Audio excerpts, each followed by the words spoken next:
हमारे अगले मेहमान ये बराबर मोहतरम हजरत मौलाना अली तैयब साहब, मैं उनसे गुजारिश करूँगा कि स्टेज पर तशरीफ लाए और अपने ख्यालात का इज़हार करवाएं।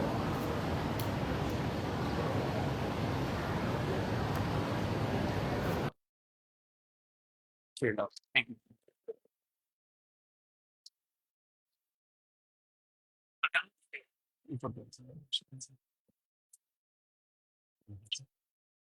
بسم الله الرحمن الرحيم الحمد لله رب العالمين والعاقبة للمتقين والصلاة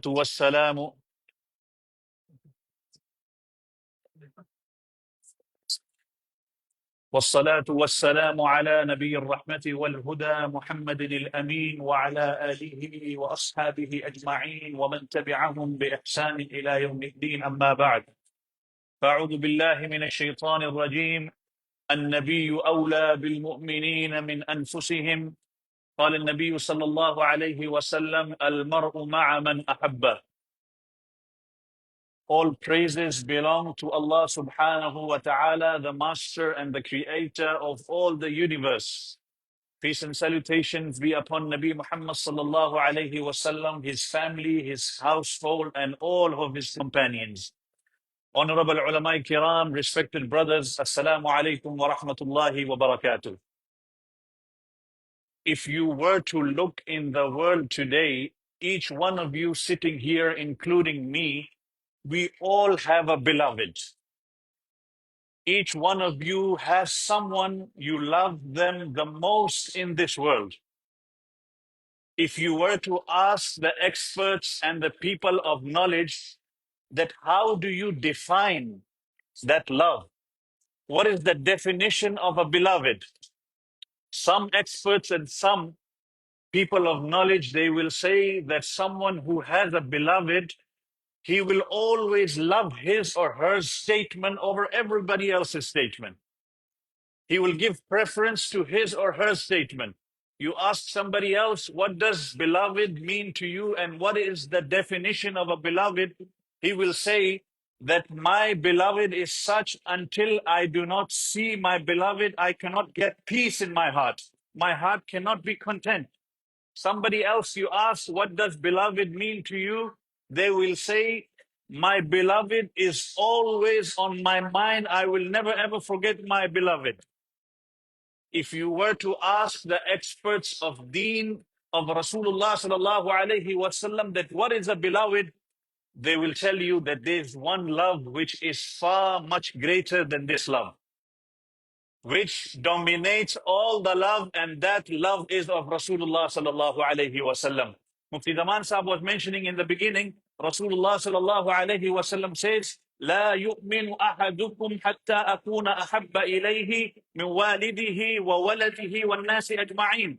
Me and you, we are not a proper believer until you love Rasulullah sallallahu alayhi wasallam more than yourself, more than your parents, and more than your children and the entire creation. Same thing if you ask Allah subhanahu wa ta'ala, Allah mentioned in the Quran, قل إن كان آباؤكم وأبناؤكم وإخوانكم وأزواجكم وعشيرتكم وأموال اقترفتموها وتجارة تخشون كسادها ومساكن ترضونها أحب إليكم من الله ورسوله وجهاد في سبيله فَتَرَبَّصُوا حَتَّى يَأْتِيَ اللَّهُ بِأَمْرِهِ. Allah is saying all this love, your parents, your children, your family, your wealth, even though that love is permissible. But if that love is becoming obstacle in the love of Rasulullah sallallahu alaihi wasallam, then my brothers, you are doing something wrong. That love is not there for Rasulullah sallallahu alaihi wasallam. Your destination is something else. Your destination is not this dunya. Anas radiallahu anhu says, a person comes to Rasulullah sallallahu alaihi wasallam and he asks Rasulullah sallallahu alaihi wasallam, Mata sa'a? When will the day of judgment come? Rasulullah sallallahu alaihi wasallam, he did not tell him the answer for that, but Rasulullah sallallahu alaihi wasallam said, what have you prepared? Can you tell me, did you prepare anything? Nowadays, you see in the social media, people also talking about the day of judgment. But the main question is, have you prepared? Rasulullah sallallahu alayhi wasallam asked him, what did you prepare? He said, I only prepared this, that I love Allah and His Prophet sallallahu alayhi wasallam. Rasulullah sallallahu alayhi wasallam then said, Anta ma'a man ahbabta. You will be among those whom you love in this world. Similarly, another Sahabi comes to Rasulullah sallallahu alayhi wasallam. He says, Ya Rasulullah, I love you the most in this world. Until I do not see you, I cannot get peace. But there's only one little problem I have, is that when eventually I will also leave this world, you will also leave this world.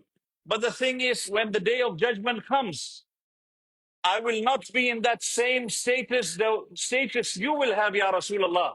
When Prophet sallallahu alayhi wasallam was talking to the Sahabi, the ayah was revealed, من يطع الله والرسول فأولئك مع الذين أنعم الله عليهم من النبيين والصديقين والشهداء والصالحين. The Sahabi became happy. And then the same Rasulullah sallallahu alayhi wasallam, when he said, Al-mar'u ma'a man ahabba, the Sahaba became so happy because they loved Rasulullah sallallahu alayhi wasallam the most. They were so happy. The glad tidings were given. Probably you can say the certificate of Jannah was shown to them. Okay, similarly, you all people sitting here, you also idealize someone. You might be a follower, because today social media is all about following. You might be following some sportsman. You might be following some revolutionary leader. You might be following some political leader. You might have that love for them. So everybody, when they sit down together and when they talk about their ideal, they say, indeed, he was a great man. Indeed, he did a lot in his life. But life is unpredictable. He passed away. And they will say life was not faithful for him. If he was to live a bit more, he would have done more greater job. For example, a sportsman, you say he retires quickly. MashaAllah, all of you love sportsmen. You have some idealizing sportsmen in your life. You will say, oh, he retired early. If he was to play a bit more, he would have broken more records. If a revolutionary leader or a political leader you have whom you love, you will say, if he was a bit more, probably if he was alive or if he is a poet, he would have done more, he would have recited more poetry in his life. But subhanallah, if you see the life of Rasulullah sallallahu alayhi wasallam, my dear brothers, Rasulullah sallallahu alayhi wasallam standing in the Mount of Arafah on the day of Dhul Hijjah, on the last khutbah, Rasulullah sallallahu alayhi wasallam is telling the Sahaba, tell me, did I convey the message of Allah subhanahu wa ta'ala to you or not? All the Sahaba, they replied, Naam ya Rasulullah. Prophet sallallahu alayhi wasallam, he looks in the sky and he says, Allahumma fashhad, oh Allah, you become witness that I have conveyed your message. And then, if these idealizing people we have, they might, not they might, they have weakness in their life. Everybody, me and you sitting here, we all have some sort of weakness inside. There might be a private life which they do not share to everybody. But subhanallah, how my brother Mufti Zaman was mentioning, Rasulullah sallallahu alayhi wasallam's life is such, the domestic life and his public life is all open in front of you. لَقَدْ كَانَ لَكُمْ فِي رَسُولِ اللَّهِ أُسْوَةٌ حَسَنَةٌ. If you are a father, look how Rasulullah sallallahu alayhi wasallam was the father. If you are a husband, then see how Rasulullah sallallahu alayhi wasallam treated his wives. If you are a businessman, then see the life of Rasulullah sallallahu alayhi wasallam, how he did business. If you are an employer, see how your employees are and the way Rasulullah sallallahu alayhi wasallam treated them. MashaAllah, many of you are readers here. You read books, MashaAllah. In the 1970s, there was a man by the name of Michael Hart. Probably most of you have heard it. He compiled a book. He was the author by the name of Michael Hart, The 100 Most Influential People on the Earth. And you know who he mentioned on number one? Rasulullah sallallahu alayhi wasallam on the first page. There might be many different reasons, but I don't have enough time. What did he say? Why did I mention Rasulullah sallallahu alayhi wasallam on number one? Because a man who lived 1400 years ago, but his legacy is still carrying on, still carrying on. It's like an ocean in front of you. Speakers came, speakers will come. Eventually, me and you will die one day. Another speakers will come. They will keep on praising Rasulullah sallallahu alayhi wasallam. But the thing is, لا يمكن السناء كما كان حقه بعد خدا بزرگته قصة مختصر. So that will be that you taking a little bit out from the ocean and you are praising Rasulullah sallallahu alayhi wasallam. You know, when a woman gets married. So the conclusion and the essence of my today's talk is, you know, when a woman gets married, she beautifies and adorns herself. Not only the face, she beautifies her clothes, her hand. She puts rings, she puts earrings, she puts the necklace. So she can be, you know, coming in front of her husband, so she can be more beautified. He can look at her and he can love each and every single thing of hers. Subhanallah, my brothers, if the a'mal today, you make it according to the sunnah of Rasulullah sallallahu alayhi wasallam and his footsteps, imagine how the a'mal will be presented in the court of Allah subhanahu wa ta'ala. Sayyidina Amir al-Mu'mineen Umar radiallahu anhu mentions, when a mu'min makes dua, the dua is mu'allaq, is hanging on the heavens. But and in the beginning and in the end, he mentions, he reads durood sallallahu alayhi wasallam, he reads salawat upon Nabi sallallahu alayhi wasallam. Say sallallahu alayhi wasallam, baqilun man zukirtu indahu, man lam yusalli alayhi, the one who, that person is stingy, whose name, my name is mentioned in front of him and he does not recite durood. Sayyidina Ali, Amir al-Mu'mineen Ali radiyallahu anhu mentions, if Rasulullah sallallahu alayhi wasallam did not tell me the significance and the fadail of tasbih, tahleel and takbir, subhanallah, alhamdulillah and Allahu Akbar, wallahi, I would have recited durood upon Nabi sallallahu alayhi wasallam with my each and every single breath.